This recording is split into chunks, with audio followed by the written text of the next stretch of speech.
ధర్మస్థల్లో తవ్వకాల ప్రక్రియ మళ్ళీ ప్రారంభమైంది.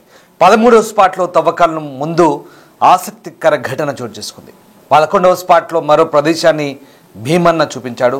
కొత్త ప్రదేశానికి 11/A పేరు పెట్టారు సిట్ అధికారులు. ఇక బంగ్లగుట్ట సమీపంలో అస్థికలు లభించడంతో దాని పరిసర ప్రాంతాల్లో తవ్వకాలు జరపాలని సిట్ అధికారులను మాజీ పారిశుద్ధ్య కార్మికులు కోరాడు. ఈ క్రమంలోనే 11వ స్పాట్కు 10 మీటర్ల దూరంలో తవ్వకాలు ప్రారంభించారు దర్యాప్తు అధికారులు. 11/A స్పాట్లో ఎలాంటి అస్థికలు లభించకపోతే 13వ స్పాట్లో తవ్వకాలు జరపాలని నిర్ణయించారు. క్లైమాక్స్కు చేరుకుంది తవ్వకాల ప్రక్రియ. తవ్వకాల స్పాట్లో రోజు కంటే భిన్నంగా ఇవాళ వాతావరణం కనిపిస్తుంది. ప్రతిరోజు 200 పైగా సిబ్బందితో ఆపరేషన్ అస్థిపాదన చేస్తే ఇవాళ పెద్ద ఎత్తున పోలీస్ సిబ్బంది కనిపించలేదు. 13 స్పాట్పై సర్వత్రా ఆసక్తి నెలకొంది. ఒకవేళ ఆధారాలు లభించకపోతే భవిష్యత్ కార్యాచరణపై సమావేశం ఏర్పాటు చేయబోతున్నారు సిట్ అధికారులు. రేపటి నుంచి తవ్వకాలు కొనసాగుతాయా లేదా అన్న దానిపై కూడా ఉత్కంఠ కొనసాగుతుంది. సో మొత్తం మీద విచారణలో మొత్తం 30 స్పాట్లలో మృతదేహాలను పాతిపెట్టినట్లు మాజీ పారిశుద్ధ్య కార్మికుడైతే మొదటి నుంచి చెప్తున్న ఆరోపణ.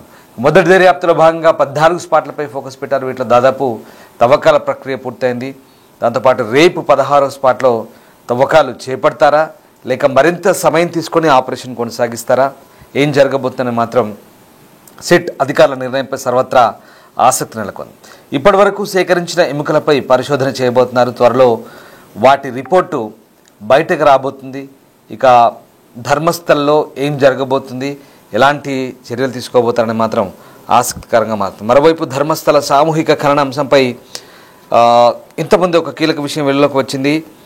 2000 సంవత్సరం నుంచి 2015 మధ్య బెల్తంగూడు పోలీసులు ఈ అసహజ మరణాలను నమోదు చేసే రిజిస్టర్ నుంచి క్రమంగా పేర్లను కూడా తొలగించారు.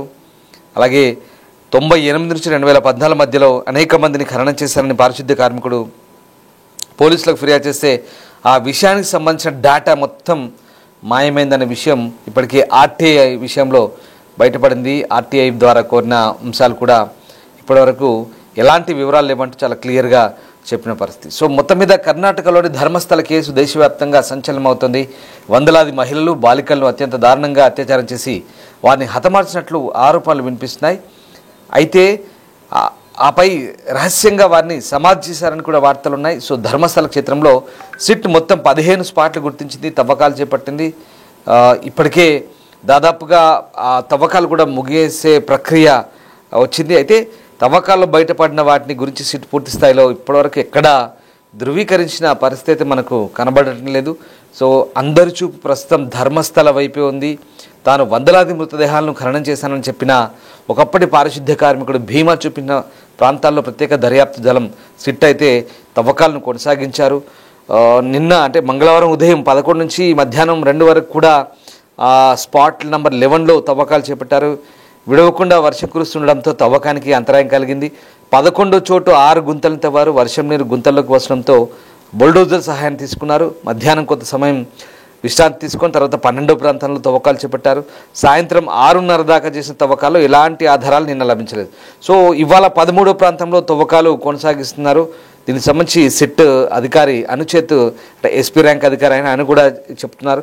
ఇప్పటికే తమిళ గుంతల్లో ఉప్పు వేసి మళ్ళీ పూడ్చామంటే ఆయన చెప్తున్న పరిస్థితి. సో మొన్న సోమవారం 11, 12 ప్రాంతాల్లో తవ్వకాలు చేయాల్సి ఉండగా అక్కడ కాకుండా బంగలగుట్ట పరిధి అడవి ప్రాంతంలో తవ్వకాలు చేయాలని భీమా చెప్పారు. సో అక్కడ ఒక వ్యక్తి ఉరివేసుకున్న స్థితిలో ఉన్నప్పుడే ఖననం చేసినట్లుగా గుర్తించారు. సోమవారం అదొక్కటి దొరకలేదని మరొక 2 సంబంధించిన ఎముకలు కూడా లభించాయని ధర్మస్థల్లో మిస్సింగ్ కేసు నమోదు చేసిన అనన్య భట్ తల్లి సుజాత భట్కు న్యాయవాదిగా వ్యవహరిస్తున్న మంజునాథ్ చెప్పారు. సో మొదటి విడతలో చూపించిన వాటిలో 13వ ప్రాంతం కీలకమని అక్కడ ఎక్కువ మందిని ఖననం చేశామని భీమా ఇప్పటికే సిట్కు చెప్పినట్టుగా సమాచారం. సో చివరి చోట కొత్తగా మృతదేహాలను ఖననం చేసినట్లు ఉన్నట్టుగా చెప్తున్నారు. సో కనీసం 8 నుంచి 10 మృతదేహాలను ఇక్కడే పూడ్చుంటారనే అనుమానాలు అయితే వ్యక్తమవుతున్న పరిస్థితి. సో మొత్తం మీద ధర్మస్థల వ్యవహారం అంటే రోజు రోజుకు ఒక ఆసక్తిని రేపుతున్న పరిస్థితి. కేసులో సాక్షి కమ్ ఫిర్యాదుదారుడు చూపించిన 13 ప్రదేశాల్లో దాదాపుగా 12 ప్రదేశాల్లో ఇప్పటికే తవ్వకాలు అయితే పూర్తయ్యాయి. సో ఆ రకంగా స్పాట్ నెంబర్ 14 వద్ద ప్రత్యేక దర్యాప్తు బృందం ఇక కొన్ని అవశేషాలను కనుగొన్నట్టుగా కూడా కొన్ని వార్తలు అయితే వస్తున్నాయి. సో 11వ స్థానం నుంచి దాదాపు 80 మీటర్ల దూరంలో ఉన్న ఒక చెట్టు కింద ఉపరితలంపై పుర్రె, చీర, మగచెప్పులు వంటి అవశేషాలు కనిపించిన ప్రదేశంలో తవ్వకాలు జరుగుతున్నట్టుగా సిట్ చెప్తుంది. సో ఫిర్యాదుదారులు సిట్ అధికారులను కొత్త ప్రదేశానికి తీసుకెళ్తుంటే ప్రమాదవశాత్తు ఆ ప్రాంతాన్ని అంటే మానవ అవశేషాలు అక్కడ కనుగొనబడ్డ ఆ ప్రాంతాన్ని ఇప్పుడు సిట్ నెంబర్ 14గా ఐడెంటిఫై చేస్తున్నారు అధికారులు. సో ఇక్కడ 13 ప్రదేశాల్లో 12 ప్రదేశాల్లో ఇప్పటికే సమాధుల తవ్వకం పూర్తయింది. సో దాదాపు జూలై 31న స్పాట్ నెంబర్ 6 దగ్గర మానవ అవశేషాలతో కనుగొనబడ్డాయి. ఆగస్టు 5న సిట్ అంటే 11, 12 స్థానాలను తవ్వింది, కానీ ఎటువంటి అవశేషాలు లేవు. ఇంతలో విజిల్ బ్లోయర్ గుర్తించిన చివరి స్పాట్ ఈ 13 నంబర్ ఎక్కడైతే ఉందో అక్కడ ఇంకా తవ్వకం అయితే ఇంకా పూర్తి స్థాయిలో జరగాల్సిన పరిస్థితి కనబడుతుంది. సో మొత్తం మీద ప్రస్తుతానికైతే ఇప్పుడు ఈ 11వ నంబర్ దగ్గర అటు నుంచి పక్కనే మరొక 4-5 గుంతలు తవ్వ దాన్ని 11/Aగా వాళ్ళు ఒక ఐడెంటిఫికేషన్ పెట్టుకున్నారు. సో ఆ 11 ఏదైతే ఉందో స్పాట్ 11th స్పాట్ దాని పక్కనే మరొక 2-3 గుంతలు అయితే ఎప్పటికప్పుడు మరొక 3-4 గుంతలు తవ్వినట్టు తెలుస్తుంది. వర్షం పడుతుంది, నీళ్లు ఊరుతున్నాయి, నీటి ఊట ఊరుతుంది, వర్షం నీళ్ళకు అదంతా నిండిపోతుంది. దాంతో మరొక బుల్డోజర్ సహాయంతో దాన్ని అంతా కూడా క్లియర్ చేస్తున్నారు. సో ఈ ఏవైతే తవ్విన ప్రాంతాల్లో వాటన్నిటి మళ్ళీ ఉప్పు వేసి మళ్ళీ పూర్తి చేస్తున్నారు. సో రకంగా సిట్ బృందం అయితే చాలా ప్రయత్నాలు చేస్తుంది. చివరిగా ఇంకా 13వ స్పాట్ నుంచి 14వ స్పాట్ వరకు ఇంకా మిగిలింది 14-15 వరకు. ఇవన్నీ కూడా పూర్తి స్థాయిలో తవ్వి అంటే ఇప్పుడు ఆయన చెప్తున్న అంశాల ప్రకారం చివరి స్పాట్లో ఖచ్చితంగా ఒక 8 నుంచి 10 డెడ్ బాడీలు ఉంటాయి ఒకే చోట అని చెప్తున్నాడు. సో ఇది కొంచెం అధికారులు చాలా ప్రెస్టీజియస్గా తీసుకుంటున్న పరిస్థితి కనబడుతుంది. సో నిజంగా ఆయన చెప్పినట్టుగా అన్ని మృతదేహాలు కనుక ఒకే చోట ఉంటే కనుక అది ఇక పెద్ద ఇష్యూ అవుతుంది. ఖచ్చితంగా ఆయన చేసిన ఆరోపణలకు స్పష్టమైన ఆధారాలు దొరికినట్టే మనం అనుకోవాల్సి ఉంటుంది. సో మొత్తం మీద ఏదేమైనా ఈ అంశం ఇప్పుడు కేవలం జాతీయ స్థాయిలో కాదు, అంతర్జాతీయ స్థాయిలో కూడా మీడియా కథనాలు ప్రచురిస్తున్నాయి. అల్ జజీరా వంటి వార్తా సంస్థలు కూడా ఇప్పుడు భారత్లో ఒక టెంపుల్ సిటీలో ఇలా జరిగిందంటూ వార్తను ప్రచురించడం, అంతర్జాతీయంగా ఈ వార్త అంటే ఒక రకంగా భారతదేశంలో జరుగుతున్న ఇలాంటి తంతు ఈ ఆరోపణల వ్యవహారం ఒక రకంగా ఆ ప్రాంతం యొక్క ప్రతిష్టను ఒక రకంగా అప్రతిష్ట పాలు చేయడమే మనకు ఇక్కడ అనిపిస్తుంది. సో ఆ రకంగా అంటే ఆ వ్యక్తి చేస్తున్న ఆరోపణలు నిజంగా అంతే గతంలో జరిగిన సంఘటనలకు ఆధారంగానే తను చెప్తున్నట్టుగా ఆయన ఇప్పుడు తనలో మార్పు వచ్చి ఈ ఆరోపణలు చెప్తున్నాను, సాక్షిగా మారాను అంటూ చెప్తున్న అంశాలను ఎంతవరకు నిజమవుతాయి, సిట్ అధికారుల దర్యాప్తులో ఏం తెలబోతుంది, నిజంగా ఇప్పటివరకు జరిపిన తవ్వకాలు ఇప్పటివరకు దొరికిన అవశేషాలు ఎక్కడో 6వ స్పాట్ దగ్గరే ఒక ఎముకలో అస్థిపంజరం దొరికింది. తర్వాత మిగతా చోట చీర, పాన్ కార్డు, ఏటీఎం కార్డు అలాంటివి దొరికాయి. తర్వాత ఒక 11వ స్పాట్ దగ్గర ఒక వ్యక్తి అప్పటికే తనే బలవన్మరణానికి పాల్పడ్డట్టుగా ఉరి వేసుకున్నట్టుగా కొన్ని ఆనవాళ్ళు దొరికాయి. అంటే ఇప్పటి వరకు 3 దొరికాయి, 4 దొరికాయి శవాలు, ఈ డెడ్ బాడీస్ అని వస్తున్న వార్తలన్నీ కూడా ఒక అడ్వకేట్ మంజునాథ్ అనే అడ్వకేట్ బయటికి సర్క్యులేట్ చేస్తున్న అంశాలు తప్ప వాటికి సిట్ అధికారులు మాత్రం ఎలాంటి నిర్ధారణ చేయట్లేదు, ధృవీకరించట్లేదు, అఫీషియల్గా ఎలాంటి కన్ఫర్మేషన్ ఇవ్వట్లేదు. సో ఇవన్నీ కూడా సిట్ అధికారులు చాలా గోప్యంగా ఉంచుతున్నారు. ఇవన్నీ కూడా బయట నుంచి ఒక వేరే అడ్వకేట్ ద్వారా వస్తున్న లీకులు సమాచారం మాత్రమే. సో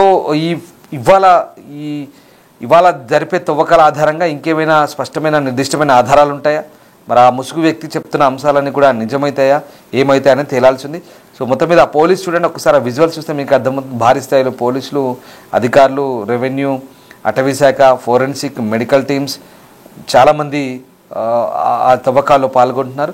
ఏదేమైనా ఇంకా అనేక అంశాలు బయటపడితే కనుక ఆధారాలు దొరికినట్లు భావించాలి, లేదా దానికి తగ్గట్టుగా ఆయన చేసిన ఆరోపణలకు తగ్గట్టుగా ఆధారాలు దొరకకపోతే కనుక మరికొంతకాలం పాటు ఇంకా ఆయన చూపించిన చోటల్లో తవ్వుతారా, 15కు మళ్ళొక 15 స్పాట్లు అదనంగా అంటే 30 స్పాట్లలో తవ్వుతారా, ఇంకా ఎంతకాలం ఈ తవ్వకాలు ఉంటాయి, ఇంకా ఏం జరుగుతుందనేది చూడాల్సింది. సో ఇప్పటికైతే వర్షం కూడా ఆటంకంగా మారుతుంది, బట్ ప్రస్తుతానికైతే నిరాటంకంగా ఈ దర్యాప్తు అయితే సాగుతుంది.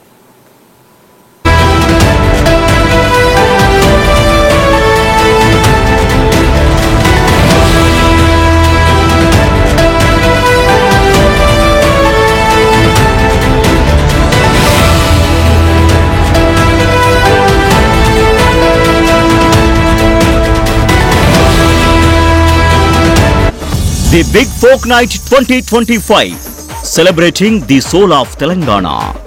ఆగస్టు 23 సాయంత్రం 6 గంటల నుండి ఎల్బీ స్టేడియంలో. టికెట్స్ బుకింగ్ కోసం ఎంట్రీవాలా యాప్ ను డౌన్లోడ్ చేసుకోండి.